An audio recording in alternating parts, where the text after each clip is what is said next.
آج جو واقعہ آپ کو سنانے جا رہے ہیں وہ کتاب میں اس طرح سے بیان ہوا ہے کہ اونچے پہاڑوں پر پہلے زمانے میں ایک گاؤں تھا جس کی زیادہ تر آبادی یہودیوں کی تھی اور وہاں یہودی رہتے تھے۔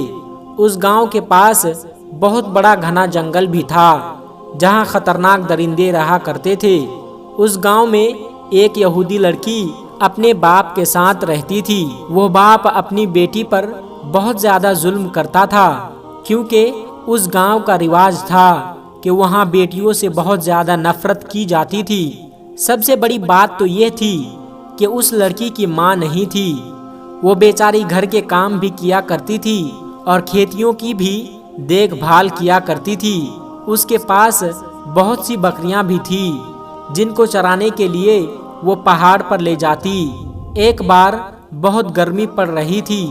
وہ بکریوں کو ساتھ لے کر پہاڑ پر گئی اور اس نے بکریوں کو چرانے کے لیے چھوڑ دیا اور خود ایک پیڑ کے نیچے آ کے بیٹھ گئی اور اسے نیند آ گئی۔ جب اس کی آنکھ کھلی تو اتنی دیر میں اس کی سب سے اچھی بکری نہ جانے کہاں چلی گئی تھی۔ اس نے دیکھا کہ اس کی ساری بکریاں موجود ہے لیکن اس کی سب سے پیاری بکری غائب ہے۔ وہ بہت پریشان ہوئی اور بکری کو ڈھونڈنے لگی اور بکری کا نام لے لے کر پکارنے لگی۔ اتنے میں بکری بھی ایک طرف سے بولنے لگی۔ جب اس لڑکی نے بکری کی آواز کا پیچھا کیا تو دیکھا کہ ایک پیڑ کے نیچے وہ بکری بندھی ہوئی ہے اور پانی پی رہی ہے۔ یہ بہت زیادہ حیران ہوئی کہ بکری کو یہاں کس نے باندھا ہے۔ وہ قریب گئی تو وہاں ایک جھوپڑی بنی ہوئی تھی۔ جھوپڑی کے اندر ایک بزرگ بابا بیٹھے ہوئے تھے۔ ان کا چہرہ نورانی تھا۔ اپنی بکری کو لینے جب قریب گئی اور اس نے اپنی بکری کو کھولنا چاہا اور لڑکی کہنے لگی کہ اے میری پیاری بکری، کیا تم مجھے بھول گئی اور یہاں سے جانا ہی نہیں چاہتی ہے؟ بکری اپنی زبان میں نہ جانے کیا کیا کہہ رہی تھی۔ اسی وقت وہ بزرگ وہاں پر آ گئے اور انہوں نے کہا کہ بیٹی کیا کر رہی ہو؟ لڑکی نے کہا کہ بابا یہ میری بکری ہے، اسے میں پہاڑ پر چرانے کے لیے لائی تھی لیکن یہ یہاں بھاگ کر آ گئی۔ اب آپ مجھے یہ دے دو، میں اسے لے کر چلی جاتی ہوں۔ اس سے پہلے کہ وہ لڑکی آگے بڑھتی اسے زوردار چکر آ گئے کیونکہ گرمی کا موسم تھا۔ اسے سانس تک لینے میں مشکل ہو رہا تھا۔ اس نے اوپر دیکھا تو اس کی صحت کچھ اچھی ہو گئی۔ بابا نے کہا کہ بیٹی لگتا ہے کہ تم بہت محنت کرتی ہو۔ اس نے کہا جی بابا، دوپہر کے وقت بکریوں کو لے کر آتی ہوں اور انہیں چراتی ہوں۔ بابا نے مسکرا کر کہا کہ بتاؤ بیٹی تمہیں کیا چاہیے؟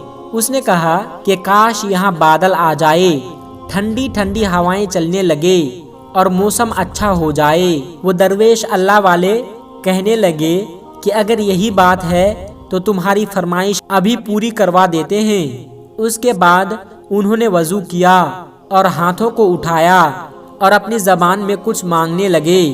لڑکی نے غور سے سنا تو وہ کہہ رہے تھے کہ اے اللہ پاک، ہماری اور اس بندی کی دعا کو قبول فرما۔ اے اللہ ہماری دعا کو سن لے۔ وہ بابا دعا کرتے جاتے اور روتے جاتے۔ پہلے ان کی آنکھوں میں نمی آئی، پھر منہ سے رونے کی سسکیاں آنے لگی اور وہ پوری طرح گڑ گڑا کر دعا مانگ رہے تھے اور وہ لڑکی ان کی حالت کو دیکھ کر پریشان ہو رہی تھی اور سوچنے لگی کہ زندگی میں بے شمار لوگوں کو دیکھا ہے لیکن اس طرح کسی کو بھی مانگتے ہوئے نہیں دیکھا۔ اور عجیب بات تو یہ ہے کہ وہ نہ جانے کس سے مانگ رہے تھے۔ ان کا رونا بڑا عجیب تھا۔ پہلے تو وہ لڑکی ڈر رہی تھی کہ بابا اتنا کیوں رو رہے ہیں۔ لڑکی پریشان ہوئی اور خوف کے مارے بزرگ بابا کو دیکھے جا رہی تھی اور سوچ رہی تھی کہ یہ کیا کر رہے ہیں اور آخر مانگ کس سے رہے ہیں۔ اچانک اتنے میں وہی سورج جو اکڑ دکھا رہا تھا، گھور کر دیکھ رہا تھا، وہ کہیں پر چھپ گیا۔ ہوائیں بہت زیادہ گرم تھی، وہ ہوائیں ٹھنڈی ہو گئی۔ ایسا لگ رہا تھا کہ کہیں برف گر رہا ہو۔ جنگل میں ہوا بڑھتی جا رہی تھی اور بہت سکون ہو گیا۔ بادل کا ایک ٹکڑا کہیں سے آ گیا اور لڑکی اور بزرگ بابا کے سر پر کھڑا ہو گیا۔ بزرگ نے ایک بار پھر دعا کے لیے ہاتھ اٹھائے، لیکن اس بار وہ اللہ کا شکر ادا کر رہے تھے۔ دعا اور شکر کرنے کے بعد وہ اٹھے اور اس لڑکی کی طرف منہ کر کے بیٹھ گئے۔ ان کی سفید داڑھی آنسوؤں سے تر تھی۔ انہوں نے ہاتھ میں موجود رومال سے داڑھی کو صاف کیا اور بولے، دیکھ لو، میرا رب اپنے کسی بندے کی بات نہیں ٹالتا۔ لڑکی کہنے لگی کہ کون سا رب؟ کس کا رب؟ آپ کیا کر رہے تھے؟ کیا آپ مجھے بتائیں گے؟ اور اس گرمی میں یہ کیسا موسم ہو گیا؟ آپ کس رب کی بات کر رہے ہیں؟ اللہ والے کہنے لگے کہ میں اسی رب کی بات کر رہا ہوں جو رب واحد ہے، اس کے سوا کوئی رب نہیں، وہ ایک ہے اور اس کے سوا ہم کسی کی عبادت نہیں کرتے۔ اور جو تم نے مجھے دیکھا، میں اٹھا پھر بیٹھا، وہ نماز پڑھنے کا انداز تھا۔ یہ میں عبادت کر رہا تھا۔ میں نے 2 رکعت نفل نماز ادا کی اور اس کے بعد میں نے دعا کے لیے ہاتھ اٹھائے۔ میں اس سے مانگ رہا تھا اور دیکھو اس نے میری دعا کو کس طرح سے سن لیا۔ تو وہ لڑکی کہنے لگی کہ یہ تو عجیب ماجرا ہے، میں نے دیکھا ہے۔ آپ مجھے بتائیں کہ آپ اپنے رب کو کیسے مناتے ہیں، وہ کیسے آپ کی دعا سنتا ہے؟ اللہ والے مسکرائے اور کہنے لگے کہ یہ بات میں نے اپنی ماں سے سیکھی ہے۔ جب میں چھوٹا تھا اور بچپن میں کوئی بات منوانا چاہتا تھا تو میں رونے لگتا تھا۔ میری ماں سے میرا رونا برداشت نہ ہوتا تھا اور وہ تڑپ جاتی تھی اور مجھے گود میں اٹھا لیتی تھی، مجھے چومتی تھی اور میری آنکھیں صاف کرتی تھی۔ میری خواہش کو میری ماں پورا کرتی تھی، میں جو کہتا تھا وہ وہی کرتی تھی۔ اس کے بعد بزرگ نے بتایا کہ اللہ نے مجھے ہدایت دی اور میں عالم دین کے پاس قرآن مجید پڑھنے گیا۔ میں بتا دوں کہ قرآن مجید میرے رب کی مقدس کتاب ہے۔ جب میں قرآن پڑھنے جاتا تو ایک دن مولوی صاحب نے فرمایا کہ اللہ ایک انسان کو 70 ماؤں سے زیادہ پیار کرتا ہے۔ بزرگ کہنے لگے کہ بس وہ دن ہے اور آج کا دن ہے۔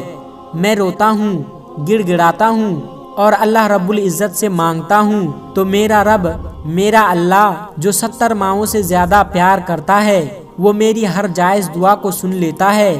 یہ میرا کمال نہیں بلکہ اس رب کا کمال ہے۔ لڑکی کہنے لگی کہ اس کا مطلب ہے کہ آپ جس رب کو مانتے ہیں اس نے ہی پوری دنیا بنائی ہے، مجھے اور آپ کو، میری بکریوں کو بھی اسی نے بنایا ہے۔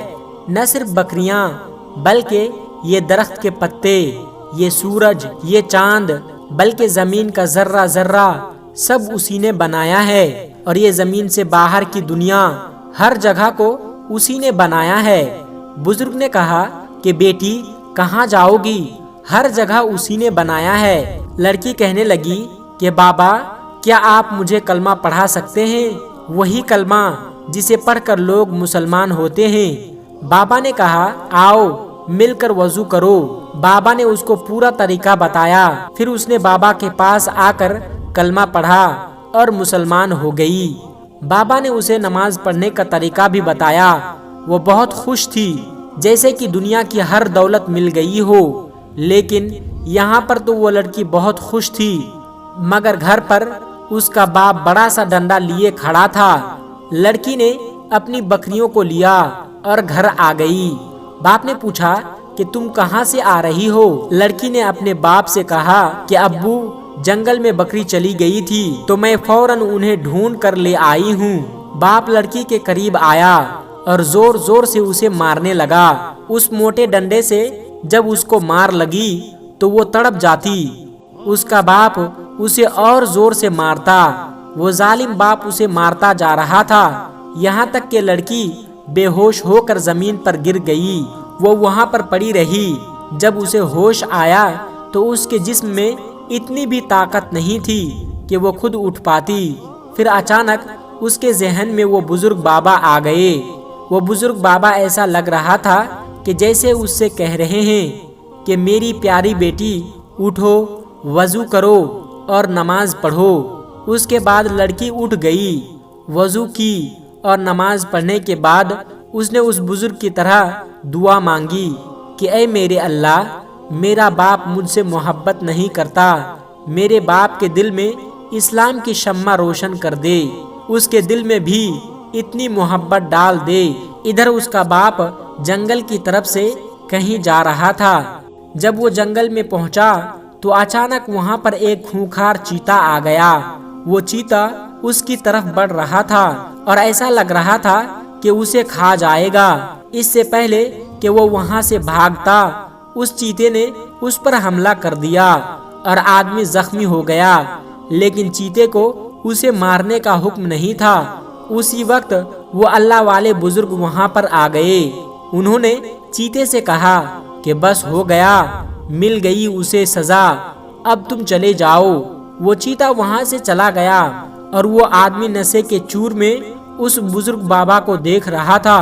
وہ آدمی کہنے لگا کہ تم کون ہو اور یہاں پر کیا کر رہے ہو، اور تمہارے کہنے پر یہ چیتا کیسے چلا گیا؟ انہوں نے کہا کہ تو بچ گیا، تجھے پتا ہے کس کی وجہ سے؟ تیری بیٹی کی وجہ سے، جسے تو ابھی مار کر آ رہا ہے۔ تو جانتا ہے تیری بیٹی مسلمان ہو چکی ہے۔ اس نے کہا کیا بکواس کر رہے ہو؟ بزرگ بابا نے کہا ہاں، بکواس نہیں کر رہا ہوں، اسی بیٹی کی وجہ سے آج تو بچا ہے۔ اگر تو یہ بات نہیں مانتا تو میں ایک بار پھر اس چیتے کو بلاتا ہوں، وہ تیرا کام تمام کر دے گا۔ بزرگ بابا نے اشارہ کیا تو وہ چیتا جو کچھ دیر پہلے جا چکا تھا، ان کے ایک اشارے پر پیڑ کے نیچے سے چھلانگ مار کر آ گیا اور اس آدمی پر کود پڑا۔ وہ آدمی بچاؤ بچاؤ کر رہا تھا، وہ کہہ رہا تھا کہ میں نے مان لیا۔ بزرگ بابا نے کہا کہ بتاؤ تو اپنی بیٹی پر ظلم کرے گا، بتا کیا تو اسے مارے گا؟ اس نے کہا نہیں، میں وعدہ کرتا ہوں میں اس پر کبھی ظلم نہیں کروں گا۔ اللہ والے نے کہا کہ ہمارے دین میں بیٹیوں سے محبت کی جاتی ہے۔ ظالم آدمی کہنے لگا کہ بابا میں آپ سے معافی مانگتا ہوں، میں اب ایسی کوئی بھی حرکت نہیں کروں گا اور میں بھی مسلمان ہونا چاہتا ہوں۔ آخر میری بیٹی نے میرے مسلمان ہونے کی دعا کی ہے اور پھر اس نے کلمہ پڑھ لیا اور مسلمان ہو گیا۔ یہ واقعہ ہر اس انسان کے لیے ہے جو اپنی بیٹی کو بوجھ سمجھتا ہے۔ اسلام میں بیٹیوں سے بہت زیادہ محبت کی جاتی ہے۔ بیٹیاں تو ہمارے گھر کا حسین پھول ہے، اس کو بہت پیار سے رکھو اور انہیں تکلیف نہ دو۔ اللہ پاک سے دعا ہے کہ اللہ پاک عمل کرنے کی توفیق عطا فرمائیں، آمین ثم آمین۔ دوستو، اگر یہ ویڈیو آپ کو پسند آیا ہو تو ہمارے کمنٹ سیکشن میں ضرور بتائیے گا، اور ایسے ہی اسلامی اور معلوماتی ویڈیو کے لیے ہمارے چینل کو سبسکرائب ضرور کر لیجیے گا۔ السلام علیکم ورحمۃ اللہ وبرکاتہ۔